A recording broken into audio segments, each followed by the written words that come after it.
Welcome in, everyone, to another edition of the NFL Weekly Board Meeting. As always, it's your boys, Kevin, Seth, and Steve here. We got a lot to break down, lots going on in the NFL. Let's not waste any time. Let's get right to it. Give a damn about a hater when I feel like it. Not today, not today, not today, not tomorrow. Get out my way, please, I'm trying to get paid. Not today, not today. Thank you, as always, for joining us here on these weekly board meetings. Please, guys, we would greatly appreciate it if you could. If you enjoy this content, again, we do them every week. Please give this video a like. Please subscribe to the channel. It really helps us grow tremendously. We want to continue to provide you guys value in the form of long form discussions. Obviously, everything we offer on the website and on our social medias. But yeah, do us the one favor. Please like. Please subscribe to the video. It would help us out tremendously. All right, Seth, Steve. Again, another. I'm just going to call it like it was. It was a shitty weekend in the NFL for a couple of different reasons. We'll get into that. You know, we're not going to break the lead too much, but interesting. I mean, you had some interesting developments. Let's do some conference breakdown stuff here. So let's start with the AFC. Why not? Bad news bears for the Browns. Right on the heels of the Deshaun Watson news, out for the season now. We were on the Browns over 9.5 wins on our futures model, so that's looking pretty bleak at the moment.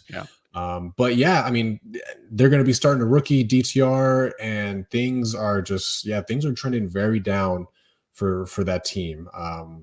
But other than that, in that division specifically, guys, the other three teams might make the playoffs. Yeah, the Ravens look damn good too, except for the shit the bed against the Browns. Ironically. Why couldn't Deshaun Watson just stay hurt? Don't know. Yeah, I don't know. I mean, a shout out to the Bills, though. They keep kind of losing these games, which is just better for our Dolphins tickets. So I'm happy there. That's true. Yeah, that's what I'm talking about. Like, is it time to sound the alarm? I mean, listen, they got a ton of injuries on the defensive side, but even offensively, something just seems wrong. I mean, it's one thing you're saying the Miami team who, can't really beat these, above 500 teams and whatnot, but Buffalo's just losing to bad teams. I refuse to believe that Denver Broncos are a good team. I know they beat the Chiefs. I get that. I refuse to believe they're a good team. So what is going on in Buffalo? I think they're an average team. Yeah, I think you're right. Like, I don't know how bad they truly are, but they're definitely not a good team. Right. I mean, and to your point, they are sounding the alarm. They just fired their offensive coordinator. I don't think you can. Yeah. That's the loudest alarm you can sound without firing your head coach. I mean, they're telling us something's not right about this offense. Which is also weird because if you look at, NFELO and Robbie, what he does, a lot of people they're showing Buffalo as one of the best offenses ever. And then in the last couple of weeks, it really just hasn't shined through. And it is very interesting. It'll be interesting that fire. What do they really believe? I mean, they really have to have a lot of distrust in an offensive coordinator to believe that somebody can step in mid-season and do better. Would that be Sean McDermott? Is he a play caller? Was he a former play caller? No, he's the defensive coordinator and defensive caller. No, they upgraded their quarterback coach, who was Dorsey's position before. Yeah. I'm not really conspiratorial, kind of guy, but my conspiracy theory was they know Dayball's going to get fired, and so they're like, "Oh, let's just get Dayball back in here." I don't know how. Obviously, that's just me making things up, but right. It's not going to happen this season, even if that was going to happen.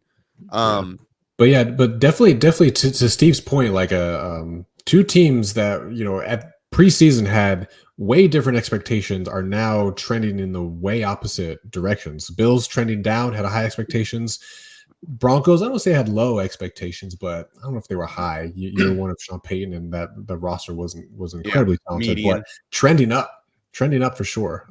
We talked about it a couple times earlier in the season, the Sean Payton effect, particularly with not just him, but a lot of new head coaches. You really don't start to see a net effect of that if they're a truly good coach.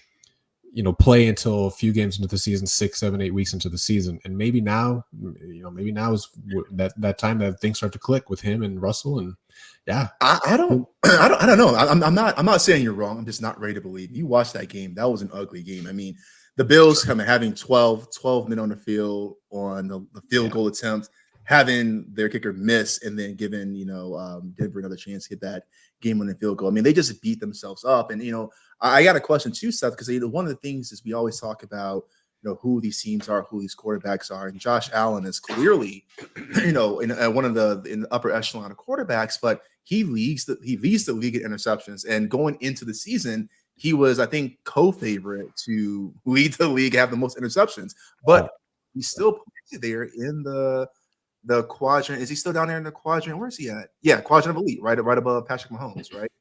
So one of the things, like, yes, you're not benching Josh Allen. Let's not get crazy here for social media and say some inflammatory shit. But how much is the OC going to change? Because to your point, yeah, you look at the pass offense, Buffalo's it's up there.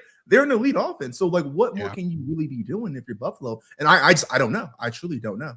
Yeah, and contextualizing stats, I think, is really important too. I mean, Josh Allen's arm is so potent that if he launches a 60-yard pass and it's intercepted at the 10, and it's functionally a punt. So the EPA might actually not be affected, as drastically as you might think. Now, I'm obviously not saying he should be throwing interceptions, but not all interceptions are created equal. Right. And I don't know. I mean, it makes me like the Finns more. But the Finns have their own issues and they got to figure out against these good teams.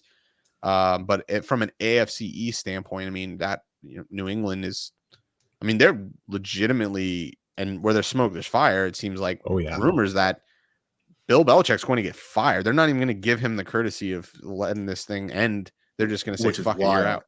Yeah, you would think that. But that's the most Bill Belichick-ian thing that can happen. It's like, he's notorious for being like, you suck. We're moving on. Sorry. And I mean, it's only kind of fitting that someone says poetic justice. Yeah. Yeah. We're moving on. Maybe if it's a self-inflicted thing, he's just doing it to himself. I don't know, but yeah. AFC's. You have a contract with Fox, get into that commentator booth. Pre-game show. Yeah. If you're New England, I think you could trade. Like if someone's willing to trade for Sean Payton.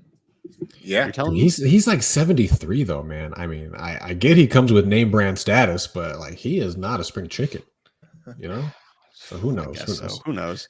But I don't know. AFC is strong like we believed. I mean, that's the biggest kind of takeaway in my opinion. And the kind of top dogs still up there. There's a little nuance, but I mean, Chiefs. Yeah, Bills I was going to say they're still good. But can I ask though? So speaking of top dogs and who we thought going into the season, and Kev, for me the true flip is maybe not Denver, but Houston. I mean, don't look now. Houston's in second AFC South, beating the Bengals. Right, we saw what they did against the Bucs. If we started the playoffs today, Houston would be the 7th seed. Yep, that's wild. I didn't see that coming. Yeah, that's a good point, Steve. Yeah, I was going to mention them briefly as well, but I mean, you can see Cincinnati; they're still tucked in right behind Green Bay and LA there. But yeah, you're right. I mean, CJ Stroud. I mean, not only is he the runaway favorite at the moment for Rookie of the Year, I think people are somewhat egregiously and irresponsibly, pinning him to be in the MVP conversation. He's been good. He's been damn good, no doubt about it. But I think that's jumping a little bit ahead of ourselves here. Who's had a better season? Him. No, it's not just him. No, for MVP. Oh, for MVP? I mean, Jalen Hurts is okay. I put him up there. Sure. Maybe Mahomes, but I was going to say and maybe Lamar for sure. But Lamar's fucking turning the goddamn ball over at every goddamn key turn. His turnovers have cost us multiple covers and cost that team multiple wins against the Colts, against the Browns, against the Steelers. I mean, this guy was in pole position to win those games straight up, and he shit the bed. And those are their only losses, and they're directly from Lamar's decision making. I don't know if you can convince me that he's MVP. He's playing MVP form. Yeah. Okay. Yeah. That's that. I mean, on the whole, though, for me, like, I guess I'm reluctant for multiple, maybe personal reasons, perhaps if I peel back this onion, that I don't give CJ Stroud credit. Well, I'll tell you what. If he keeps playing like this, Josh Dobbs gonna be the fucking MVP because man, that dude good was point, him for all of one weekend. Yeah, man, was I know. Unbelievable. So NFC the talk then real quick. Yeah. So well. God I'm sorry. damn it. I'm sorry. Can I ask one last question about AFC before we move Go. on? Because I want to get Seth's take real quick. Seth, Oh no. I think it was about 3 weeks ago. Oh We no. all sat here and we all The agreed. Rams. We all agreed. No. Okay. I won't do you like that. No, I won't do you like that. The Raiders, though. We all sat here. We all said, I know. I was House on thinking about fire, this smoke today. is fire. There's no way the overhits. Okay, but we could. Antonio Pierce has those boys. I was playing. gonna say maybe we were both right. Like the fire though was McDaniels, and they got rid of the fire. The fire's out. It was a very contained fire. Yeah, they look good. I don't know what to make of it. I was kind of looking though. It's going to probably come down to the last week. Yeah, I mean, I was here. Let me try to pull up the schedule here quickly. Yeah, I mean, so they beat a bad Jets team, right? Like I want to like write home about that win per se, but Yeah. they beat a bad Jets team. Yes, to your point, Steve, they're playing for the new guy. They're playing for the coaches or the players coach and that whole thing. But so they have 5 wins and we need 2. They play the Dolphins this weekend. Do they win? No. Okay. Then they play the Chiefs. No. Do they win? Okay. Then they play the Vikings. Do they win? Maybe. Okay. So I'll give you like a 1. Okay. Then they play the Chargers. Do they win? Another maybe. They're not going to be favored in that game. No. Yeah. No, that's fair. Okay. Chiefs. Oof, yeah, that probably gets swept. Colts. Maybe. Hard maybe. Okay. And then the last game of the year, the Broncos. Ooh, yeah. Yes. Okay. Okay. So I think it comes down to the last. It's coming down. Yeah. But remember, they lost to the Broncos week. They beat the Broncos week 1. This is now the new and improved Broncos. Sure. Drew Brees was at practice. Okay. Whatever that means. Yeah. giving Russell pointers. I don't know. I guess so. Yeah. No, I think all of our futures except the Bears and the Panthers might lose. No, we got weeks left. Yeah, don't worry. Oh yeah, we got weeks left, but the problem is we got a lot of unders that are winning. Yeah, don't. I wish we didn't have weeks left. Yet. We got weeks left, and we got under Vikings. We got under Houston. Those we don't need no more weeks. Oh, and then you can't give us enough weeks now with DTR starting for the Browns. Yeah, we need 2 seasons. Look, come on. Look, that defense will keep them in a few games for sure. And if they play the Steelers, do they play the Steelers at least one more time? Yeah, I think so. That's a hard maybe for me. That's a hard maybe. Yeah, and then what else do we have? We have over Falcons, Texans. 8.5. Yeah, Falcons, and they're just shit in the bed. Well, we don't have to get. We don't have to guess here. I'll just jump right to the end here. Yeah. Okay. So, yeah, Falcons and then Packers. That looks like shit too. Yep. Yeah. Well, yeah, I think you're right. Hey, let's not call it. Yeah, I was the one that updated this. That's how I know, because I'm like, this is not good. This is not good. It's where we got ways yet. I'm not ready to call it. There's no time of death yet. All good. Yeah. All right. NFC though, Steve, you mentioned it. Yeah, the freaking Vikings absolutely have been steamrolling us. In more ways than one. I mean, I give credit where credit is due. Like they have continued to find ways to pull it out, and bringing in Dobbs has so far through one game obviously paid dividends. They got that big win against who was it? Was it the Falcons? Saints. Totally spacing. Saints. Sorry, yeah. Saints and the Falcons. Yeah. Saints and the Falcons, yeah, the last 2 weeks. So yeah, shout out Vikings, but yeah, we're on their under, so that's looking perilous at best at the moment. They're gonna get Justin Jefferson back any week now as well, so that's only gonna aid them. But yeah, elsewhere in the NFC, guys, I mean, Niners look to be back. Yeah, maybe all the way. I mean, they absolutely came out and just did not have any pushback from the Jags in that game, frankly. So, which is unfortunate because we were on the Jags. Yeah, I mean that seems unfair. I don't know if you got a chance to watch that game, but Claypool and Bosa together just seems like I mean, remember when the league stepped in and like they blocked that Chris Paul trade from going to like from New Orleans? Like, I feel like so much this, I don't know, guys. It's probably too much.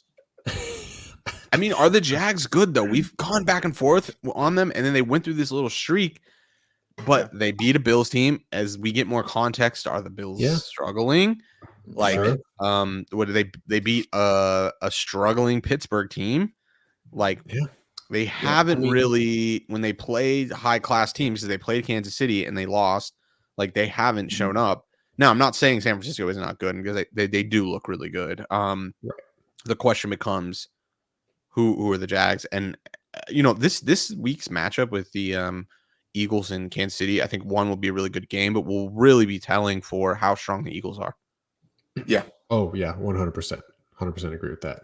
But yeah,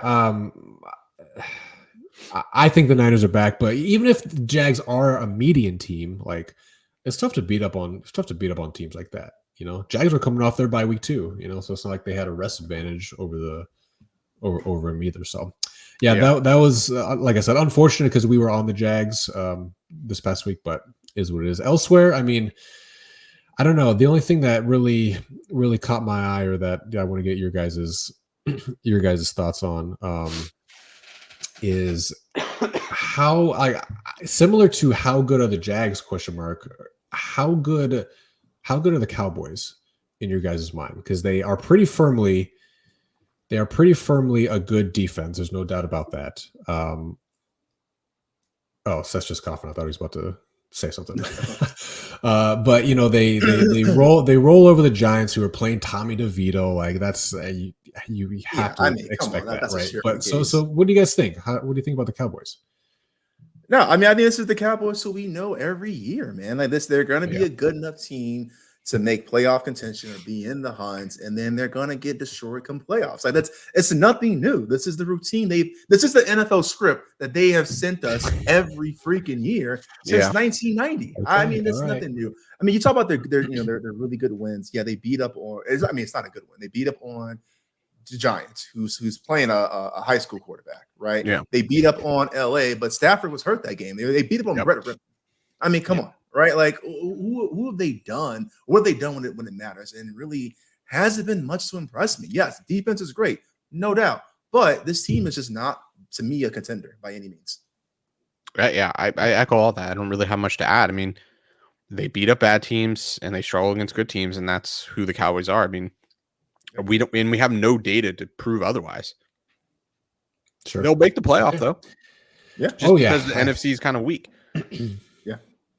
It's just top heavy. That's all, right? Like Niners and Eagles are the top dogs, but then everyone else is kind of muddled in the middle a little bit. And Tennessee's, including the Cowboys. Yeah, Dallas is just right under them, but they cannot play with those two teams, and they for sure can't keep up with any of the AFC teams. Yeah, no, this will be a first round exit, no problemo, and they'll come up. McCarthy will lose his job. And they'll keep Dak because they have to, because they have a bad contract, and they'll make some excuse and they'll do some thing, and it'll be the same thing over and over and over. Okay. Yep. All right. Well, that's the top. How about the bottom, Steve? Real quick, your thoughts. The Bears, and might as well just throw in the Panthers too, since Bears own the Panthers pick. Do you want the Bears to win anymore this season? No. I mean, here's the thing. It's tough. So I was really concerned that they were going to blow it and lose this game to Carolina, right? Yeah. Because Carolina's fighting for that number one spot with Arizona, and so I was like, "Come on, guys, don't mess this up." But here's the thing. There are some rumors that maybe Bears do want to keep Justin Fields. There was a big whole thing because he wasn't Ryan Poles' guy. Where they're going to try to move on. He's going to be trade bait, et cetera, et cetera. I think what you're seeing, though, is the defense trying to come together a little bit over the last few weeks. And are they playing for something? And is Justin Fields going to be that guy? So as a Bears fan, I'm never going to fuck it up. We're going to make the wrong decision no matter what it is. So I'm not really too high or too low. I don't really care. But I am very curious about what happens between Carolina and Arizona, because does Carolina have something to play for? Clearly not, because we have the number one pick. But what about Arizona? Is Arizona going to try to actively win games? I know teams are always winning games. No one tanks. But like, are they actively going to try to go out there and put their best foot forward because they want to shop Kyler Murray and they need to unleash him to make him, make him good, get something back for him. So I feel pretty good though, if I'm being honest, between Bears and Carolina for one, if not both, being in the top 2 for the draft. Well, I hate to say, I want to say burst your bubble, but I think you have to worry about 2 other teams in contention for the number 1 pick round, not the Giants. Cardinals. You don't got to worry about the Cardinals. You got to worry about the Giants, and you got to worry about the Patriots potentially. Yeah, as number 1 pick contenders. That'd be fine. You're gonna tell me that the Giants can win another game with their 3rd string quarterback? Well, I think Tyrod Taylor will come back out of IR at least, right? Let's say at least minimum 4 weeks. So I think we're 2 more weeks without him. You might be able to win a game. To that point, if that happens, you give him a puncher's chance, boxer's chance. I'm sorry. Can we get like a moment of silence for Tyrod? That dude has had the worst injury luck of any NFL quarterback I have ever seen in my life. That is insane. Moment of silence. I can't agree more, dude. This dude, hopefully he's getting residual. I think he sued the doctor that punctured his lung. As he should. It is wild, but whatever. Shout out to him. I mean, would you rather be underpaid or overrated, or overpaid or underrated? I think though. One question I want to talk about the Cardinals though. When you made that comment, do they know if they want to trade him? Like, I understand it's not his guy, but Kyler has upside. Now, is it upside that they want? Do they want to scheme around that? I don't know, but I don't know that they know yet. For everything that I've hear in ear to the ground type of stuff. You're right. They do not know, and this is truly sort of a internal, I don't know, tryout, if you will. But if he plays the way that he did this past week, or at least continues to maybe take some steps with the rest of the season, it will be very difficult for them to move on. And I frankly don't think they should move on from him if he keeps the level of play up. You're right. It's very much up in the air, but who knows? He showed a lot of pep in his step. We'll say it that way. And the other thing to note, we'll probably talk about in a little bit, is Connor is also coming back. James Conner is coming back. Came back last week. I think that was big. The combination of both these guys, it really improves that team. Other one that's unknown here is the miraculous Aaron Rodgers comeback. Is this all going to be for naught? Like, can they need to win at least 2 more games, if not more, to have a shot, right? And if why is Saleh sticking with Wilson? I mean, just to save face. I mean, I don't. Well, you get to your point. You have to do whatever it takes to eke out a couple of wins, so that why they did not make a move at the deadline. I do not understand. I mean, Zach Wilson. I mean, it's something crazy, like 34 drives. They haven't scored a touchdown or something like crazy. It's like they have no offensive efficiency in their pass game. Right. I mean, on par with the Giants, you can see. I mean, but Zach Wilson is deemed as a starter. I mean, they literally were like, we're going to go get Aaron Rodgers, and this guy's going to learn from him. Like, we're going to coach this guy up. Like, he's the talent for the future. They could have easily just been like, nah, we're good. And quite frankly, they'd probably be better off. I don't know where they would have landed, but like, it is wild. Yep. Yeah. Not ideal for them. One last question I have for you guys. I should have probably replaced this team with my question about the Cowboys earlier in terms of who are they, but how good are the Lions?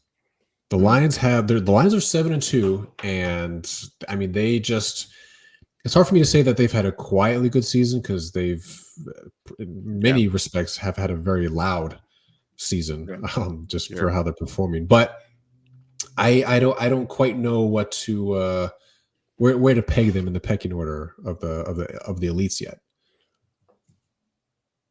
Yeah, I mean, going into the ending last season, I thought for sure this was a team that kind of punched up with Dan Campbell, and they kind of rally around him. He's the player's coach, but this team looks legit. I mean, I don't see anything that makes them elite. When they go against the elite team like the Ravens, they got blown out. Right now, they held their own. They won a good game against the Chargers, who Chargers clearly aren't a bad team, but I'm not ready to say the Chargers are an elite team either. So, we're talking earlier, I think Seth was saying about, there's tiers to this shit, right? There's tiers of the NFL teams. If you're putting, the Ravens, the Niners and Eagles in that top tier, I think Detroit is at the top of the list of that second tier team or that second tier group of teams.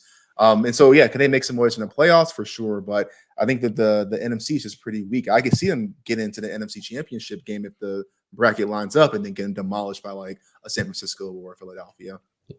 I mean, no I don't know. disrespect to the Vikings. Again, they still have to play them twice, but outside of that, outside of the 2 times they have to play the Vikings rest of the season, cupcake schedule. They have This the is Bears. the team that beat the Chiefs week 1. Don't forget that. Yeah, they have the Like, I Bears, push the back on Packers, that. the Saints, I and think the this Broncos. is a strong team.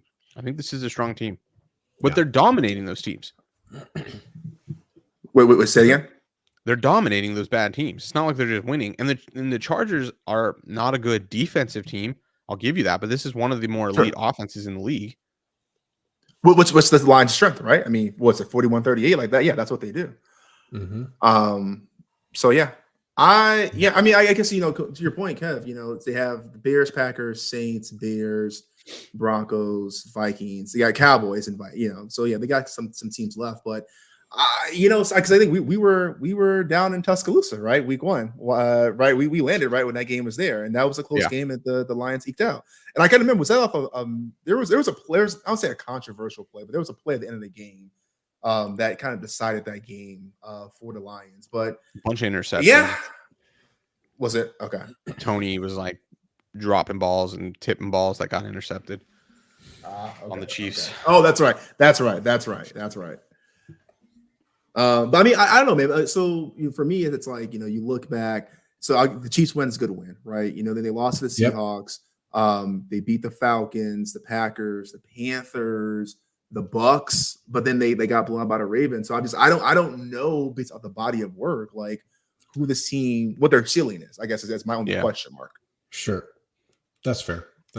Okay, excuse me. All right, how about some QB volatility stuff then real quick here. So Seth, to your earlier point, I mean, he's not like firmly there even. I mean, he's kind of grouped in with a bunch of otherwise, in my opinion, mediocre quarterbacks, but Lamar Jackson is still performing at a higher efficiency clip than normal. Sure.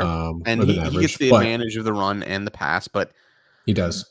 You know, I mean, you can look at EPA, sure, but he has directly cost his team 3 wins by 3 turnovers. And all 3 of those games were decided by the exact turnover, you know, that were due to him being careless with the ball. You know, you can be better than average EPA, but if you turn the ball over, you know, there was 8 minutes left in the game in the 4th and you throw a pick 6, you know, you're barely beating the Colts. You fumble the ball. You know, these things can come back and haunt you, and then that's how you get, you know, booted out of the playoffs. So I'm not saying that this team is doomed. They have to correct that because they're going to lose in the first or second round because of some fluke shit. But is it going to be fluky? Because this has been happening all season. Yeah. Okay. Fair. And then we mentioned it earlier, but it's just I don't know how to feel about it, man, for multiple reasons. But Josh Dobbs, like, how perfect is it? Because the Vikings for so long were our North Star. I think we called it a couple of times, like just right in the center of the charts, week in and week out, just the definition of mid and average. And that's where we find Josh Dobbs here on the volatility chart as well. But yeah, I think if we were to sort of chart this from the beginning of the year to now, I'd be curious to see how he's moved through this because he's looked good these couple of games with the Vikings. I don't know how else. Well, I can tell you where he moved. He moved from the quadrant of below average EPA and below average volatility because I made this very point last week in my pass funnel video about how he's going crashing down to earth and he is who we think he is, and boy, oh boy, was I fucking wrong. But yeah, I mean, give credit where credit's due, man. He's definitely moved over and he's progressing his way through. And if he can continue to play like this in this system, I mean, it's only a matter of time before he's in that little cluster with Lamar and Stafford and Joe Burrow. I mean, the upside is just there. Yeah, it's bizarre to me. I mean, I haven't seen him again for the first 6 or 7 weeks, whatever it was with the Cardinals. My prediction or thesis is that he once teams have a couple of weeks to game plan for him in the system, his limitations will become obvious. Where the Broncos rank from a pass defense? Have they corrected that issue yet? Pass From a defense, pass standpoint, no. No, not even kind of. I Is I that mean, who the? yeah, they play the Broncos, the Bears, the Raiders, the Bengals, the Lions, the Packers, and the Lions again. I mean, is he even going up against a top 10 defense for the rest of the season? Yeah, that's another fair point. I mean, I the mean, Raiders and Vikings be the closest thing, but probably statistically probably not. Yeah. yeah, and their strength is against the rush. So are we buying Josh Dobbs now? Are we buying the Vikings? I just think that I want him. I don't want to buy him long term. I can't sell him right now. I think that's how that's how I read all this. Like, I think next season I will fucking sell as hard as I can sell. Sure. But right now, it's just there's no reason to believe we're going to see much different because he's not going against teams that are going to be shutting him down, in my opinion. Yeah. Maybe the Bengals, but no, the Bengals have it like, no, Green Bay's trash. Like, nah, he's not. He's not going to play any of these elite defenses, especially against the pass. So Dobbs may continue to cook.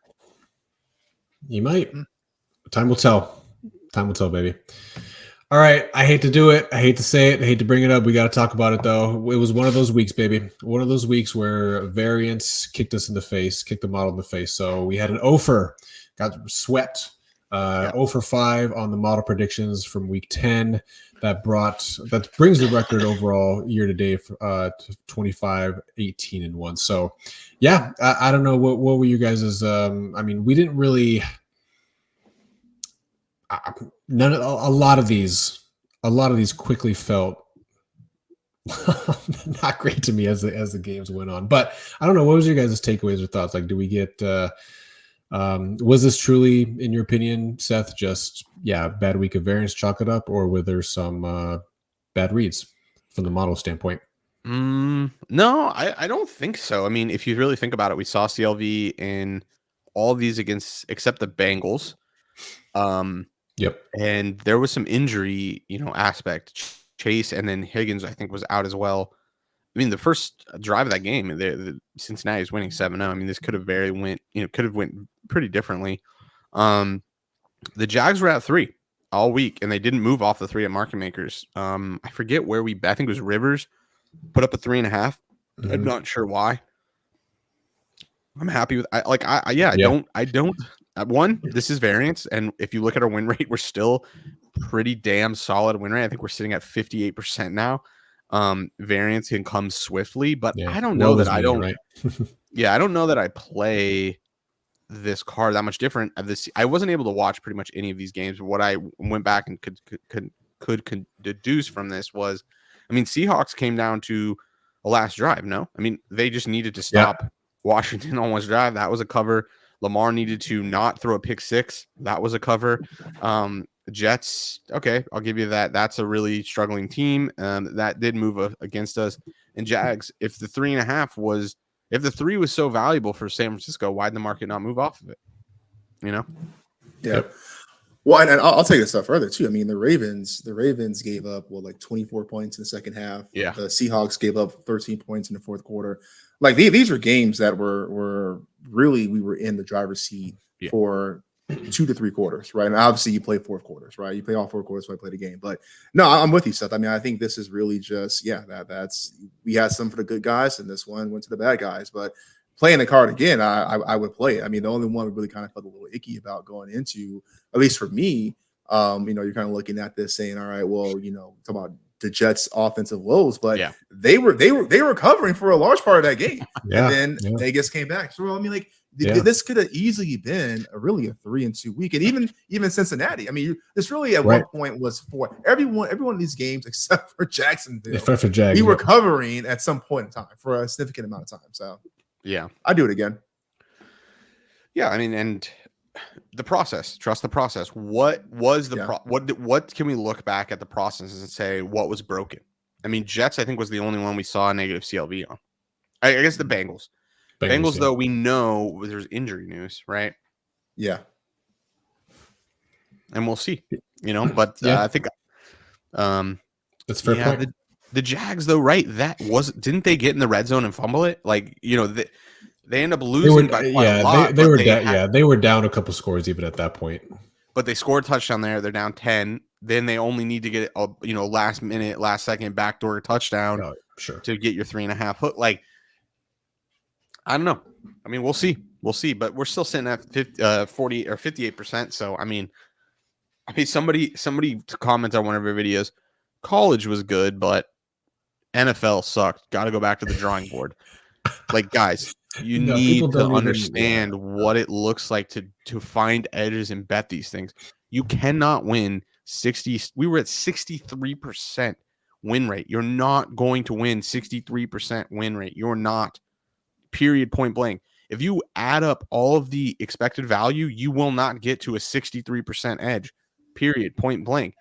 We were seeing positive variance, right? Up until that point. Sure. But this idea that you're going to win week in and week out, it is not accurate. That is not how it works. In the aggregate of a true, edge, in a large sample, you should see edge, right? But this idea that every week will be a winner, sports betting ain't for you if that's what your expectation is. At least real sports betting. If you want to truly follow people that have true edges, you cannot guarantee wins, guys. Variance is this is real life. You're betting on real life outcomes. It's not, as Ed Miller would say, this is not governed by the laws of physics. Like, there's no rules that you have to cover or have to realize the edge that you calculate. This isn't blackjack. It does not work that way. Mm-hmm. Yeah. Yep. Well said. I think we've been on the flip side of this, not on the NFL side, but for the college model. We had a 9-0 week several weeks ago, right? And we've gone 4-1, haven't we, in NFL?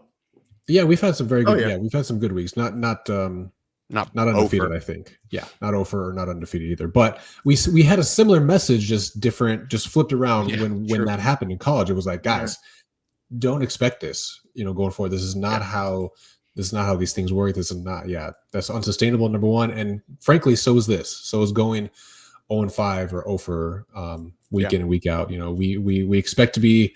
What would you say? We're at about 58% now for the model. Yeah. which is still very much in the green. Quite frankly, though, you say we can't. We don't expect to go 0-5 again, but honestly, we could go 0-5 again. We'd still be profitable. Like, yeah, it doesn't there are no rules. Like, and that's why bankroll management. That's why you figure out a process that actually leads you to getting money down intelligently. We're going to talk about the games right now, but yeah, we hope to bounce back this week. Let's go. Let's do it. Week 11, we march on, baby. So we got a couple plays we'll break down here real quick. So first one up is Arizona Cardinals. Our number says it should be +2. Opener was at +5.5. I think this has moved now. Yeah, 4 to 4. Yep. And I wasn't able to get the 5.5. Yeah, there's some 5s now. Actually, it's been bought back up to 5.5 at MGM. Oh, that's yeah.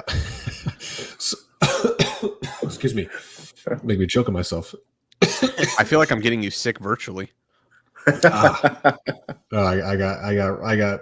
got 3'6" reasons why I'm getting sick over here too. So. Oh, gotcha. Oh, good. So Cardinals +2. Again, opener was at 5.5. They're playing the Texans this week, so that I'm curious from your perspective, Seth, what the why you think or where the model is finding value on the Cardinals this week, because we have a situation where, yes, Kyler Murray has plenty of observations in prior years with the Cardinals, but still only one observation this year in the past. Definitely only one in the past 15 games, right, with the rolling average. So yeah, well, so the way that Kyler Murray's numbers are quantified it's his last 10 games, and then his career EPA, and then all of his starts, and that's a big reason why we're seeing value on this game is Kyler Murray's bumping these numbers up. He brings a kind of breath of fresh air to that offense overall, but the who this team is with him in this season, yeah, it's still going to be a little bit undefined. I guess the one thing I would connect here is, right, this is no difference than betting week one. You're basically saying this is what we know about a team up until this point, and we can forecast off of that. So I don't think we're any different there. The one thing, though, I will say a little bit tricky with this game, and really it's going to be tricky going forward, is we use a 15-game rolling average for the team statistics. So what does that mean? It means that the Houston, it's, I don't say it's confused. It only knows the data we show it, but it thinks that the Houston Texans are a bit of a different team than they actually have showed us this season. And in fact, it's downplaying the Texans. Now, that 15-game rolling average isn't arbitrary. That was defined by looking at a number of different combinations and what actually was the most predictive. Now, if you isolate an individual case, does that mean it'll be perfect for that individual case? No, maybe not. But in the aggregate, it's the best method to kind of go forward with. So you could definitely make a case here that maybe this should be a no bet, only because of the uncertainty. I wouldn't say because of Kyler. I would say because of how our model and our numbers are downplaying Houston. And it could be a valid argument. But we've been doing that all season, right? That would be no different going up to this point. So it's a team maybe that has the most caution, in my opinion. And then the rest of these teams are kind of who, to some degree, maybe the Bengals are a little bit of a confusing team as well. But the rest of these teams are kind of who they have been and were last year. They're pretty similar. Yeah. So let's run through those real quick. So Dolphins, the other one, our number says this should be 14. Opener was at 10. We got them at 11, I believe, or 11 and a half. No, 11. We got them at 11. They are playing. Who are they playing again? I'm totally forget. Vegas. The Raiders. Yeah, Dolphins against the Raiders. So I'm with you on that one. Like this is hopefully going back to what we said earlier about the Dolphins playing up and down to their competition. Hopefully they play accordingly, and they should in theory steamroll the Raiders, baby. So Steve, next one, Lions. We say the number is 11. Opener was at 9, but I don't think that we could have. We didn't get that right at open. The market moved a little bit, and we got them at 9.5. So Lions against the Bears. How does this one feel to you? I think a 2-point. If assuming Justin Fields starts, right? Yeah, this is a Justin Fields starting game. Yeah, and it'll be interesting to see. We definitely saw how kind of ugly that game against Carolina was, especially to start out, right? And it's just one of the things where it's been no secret. This Bears have been really working on their defense. They brought in folks in on the D line. It's locking up some folks to longer term contracts in the secondary. But here's the thing: the defense is our weakness, and the Lions' offense is just too potent. I feel really confident about this one. One, I'm hoping the Bears just lose just for the sake of the Bears losing. Two, I'm actually more comfortable with the Bears losing than I am with them winning because I know they will just let me down. And then three, Lions just a better team here. And so I love this model play here. I really do. We always talk about it gets really tough doing double-digit spreads in NFL because at some point the parity of competition is just not like what it is in college, right? These guys are all professionals. But with that being said, I just can't see a way that the Chicago offense keeps up with the Detroit offense, especially given our woes on defense. Yep. Okay. Yeah. So this is now sitting at 8.5. There's a 7.5 at Circa. Ooh. Is there an injury? Is it Amon Ra out or something? Yeah, 7.5. You're right. Interessante. That's scary. Interessante. Now the Dolphins, on the other hand, that's sitting at 13.5, 13. Looks like it's imminently moving to 14. All right, so one going one way, one going the other way. But the market is not fully mature yet. We got a few days to see what happens. But noteworthy. Yeah, and I'm not saying anything on the injury report that's like. Jonah Jackson was no practice on Wednesday, but I don't think. Well, when was Fields confirmed? Yeah, I was just going to say that is. Do you think that was the? Think that was a kicker? Yeah, maybe the market opened with Badgett assumed to be starting. Our model likes Badgett more. Our model, a better way of saying this, our model likes a rookie on the Bears than it does Fields. Yeah. Well, I think a lot of Bears fans like that too. So, shout out. Yeah. Okay, you mentioned it briefly, Seth, but other one, Bengals. Thursday Night Football against the Ravens. Our number says it's 2. Opener was at 4. We got them. Excuse me. We got them at 3.5, and that's currently where the market is at as well. Both at market makers and retail books. So yeah, this one's interesting. I mean, 4, but then gets I'm bumped back surprised down that. immediately. Speaking of injury news, the Bengals unfortunately announced a couple of key guys are out, both on the offensive and defensive side. T. Higgins is out. Wow. I think one of their O-lineman is out as well. And then there was one defender that I think that was still questionable at best, starting defensive guy. So, yeah, I mean, maybe this is just a buy low spot on the Bengals. But then again, the Ravens also lost coming off their loss to the Browns. So I'm not really sure. Maybe the market is confused too. Maybe the market will get this one wrong, but this one feels good to me. Oh, honestly. I was going to say the opposite. This feels so wrong to me. This feels so wrong. Ooh. In fact, that Well, news makes me contemplate even saying this should be a no bet.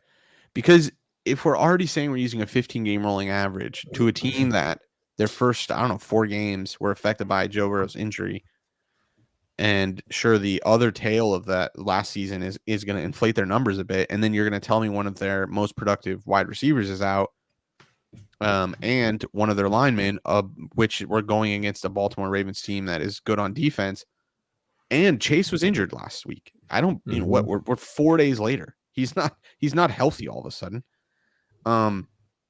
This to me is just we're modeling out a Joe Burrow that has his weapons, and he doesn't. And that's, to me, that's what makes this really scary. Well, I mean, okay, counterpoint. I mean, why hasn't the markets moved this then to 5, 6, whatever? I think maybe part of the reason is, well, you mentioned it earlier and we talked about it. Like you're not quite selling Lamar, but you're not necessarily thinking the Ravens are elite, thinking Lamar is elite, and perhaps the market is baking in the fact that. I mean, these teams just historically play each other close. I mean, I'll give you that. Yeah. But we'll see. We'll see here. I mean, it's a bet as right now. I've already bet it, and I bet it in a different state, so there ain't no going back. Shut up. I have to say I'm quite perplexed by this Detroit move. If we can't quite tie it to the Fields news, 7.5. You can get a 7.5 at BetMGM. If this moves is to 6.5, it has to be. It has to be another bet. It has to be another bet for me. I just think it's too good to be true. I'd really, really love to understand what is the motivating factor. It looks like on the 15th. Is that today? Yeah. Yeah. At the 15th at 9:12 a.m. something happened. It went from 10.5 to 8.5. 2 whole points, and interesting. Yeah. What time the injury reports get released? I'm not sure. Yeah, and then overnight, this thing went from 10. Then at 7, there was a bet to move this to 9.5. Then at 8:30 to 9, and then at 8:30 right away, 8.5, and then back to 9, and then 8.5, and then 7.5 this afternoon at 4. Mm-hmm. So some smart people like the Chicago Bears. Interesting. Are they on TikTok, you think? They what? Are they all? I said, do you think they're on TikTok? The Bears? They are on the field, so they might as well be. Not the Bears, the fucking people betting this thing to move the line fucking 2 points. We'll see. Like I said, a couple more days till the market closes. So yeah, but that's piqued my interest, and not in a good way, for sure. Yeah, agreed. Okay, a couple other ones that are, I guess, on the watch list at the moment might meet the criteria, but market hasn't really moved off these numbers here. So Panthers model says numbers that should be 10. Market was at 10.5, and I think that's where it resides at the moment as well. They play the Dallas Cowboys, so interesting number there. That would need to and then- move to 13.5 in order for it to be a bet. So it's not going to be a bet. Yeah, and then same thing with Giants. Giants going up against the who they play. Sorry, I just had it up. Commandos. Yeah, so you can get. I mean, it's our number says it is Giants +8. You would need to get market, better than 10. Yeah, and the market has been bought down a little bit, even to 8.5 now. Or sorry, 9.5. 9.5. Yeah, yeah. You're not going to be. And the Rams is also moved. Same thing. To 1. Yep. Yeah. So no plays on those ones for us officially. So officially 4. We locked in, just to recap real quick. We got Arizona +4, Miami -11, Detroit -9.5 is the number we got, and then Cincinnati +3.5. Yes, sir. All right, and now I would say, I don't know, Seth, we've only I think officially, maybe in the past 3 or 4 weeks, have routinely talked about it. And I know we've posted some plays or talked about some specific angles we're looking to hit with the pass funnels. We talked about it, didn't do well. All angles fade eventually, but well, actually, no, it did. You guys talked about it wasn't an angle that you guys talked about. You guys talked about why you believed Dobbs' numbers weren't inflated last week, because he was playing a pass funnel team, and it did. And then we thought it wouldn't translate the week after. It did. But Kyler Murray actually had a good game, which would have been he was the candidate playing the pass funnel team. So I mean, look, it's not. Yeah, you're right that an angle doesn't mean fucking unlimited glitch money printer. And also, you got to run the sims too to find EV bets and then combine that with the angle. I think that's the other thing too. One of the teams, if you go back to the defensive chart, that the numbers aren't up yet, but I was eyeing the San Francisco 49ers playing our friendly pass funnel gods, Tampa Bay Buccaneers. So Brock Purdy, the GOAT. What I'm looking to see is, again, sims, and I'll make a video on this if it meets the criteria. Sims of Purdy's overs, either completion or yards, being EV, and then any yardage or yards or receptions. I prefer receptions because the yards can be fickle, right? It's a function of passing. It's a function of the offense. It's a function of the game state. Receptions, more, in my opinion, target the actual pass funnel, which is, on a per down basis, this team is going to attempt to throw more balls, right? And so in theory, you should be catching those balls, hopefully. And so that's kind of in my opinion, a little bit safer of an angle. Yardage can be very variable, or it can be more variable. So I think Purdy is going to be the place to look here, because if you look at how if you look at how the Tampa Bay Buccaneers have lost and the teams that they've kind of been dominated by, it is very much through the pass game. Shanahan is really good at game planning, and I believe that the San Francisco 49ers are actually a really potent passing offense. No shocker there. I don't think you guys disagree with that. I think all of that really, really blends together to be a super pass funnel bet here for Purdy and receivers. But again, want to run those sims, make sure you see the EV there, and then combine it with the angle. Okay. Yes. And I think the Falcons are on bye, so there's nothing there. Maybe you can make a strong case here for the Bears. Like, they're technically speaking like the Super Saiyan pass funnel, because I mean, going up against a good, and we're on the Detroit. So So do we? And Detroit's a good pass team. So I think I'll run the sims there for Detroit and Goff and the receivers there, and then I'll run it for Purdy, and I'll post those. Nice. If they're EV. Sure. If it's good. Let's go. All right, boys, that'll do it for us. I think another good weekend of NFL football ahead. Should be an exciting week. Not expecting again to have an 0 for week, but variance happens. could happen again, but we're still looking to come out on a positive note, not only this week, but when the season ends as well. So I think we go 2-2. all good. 2-2. And it's not winning, but I think Cardinals lose, and I think Bengals lose. Yeah. Okay. I mean, yeah. I agree with you on Cardinals. I think I don't think the Bengals lose. But yeah, Okay. I mean, I think Last 3-1. second. I think 3-1. Okay. Hey, Yeah. I hope you're right and I'm wrong.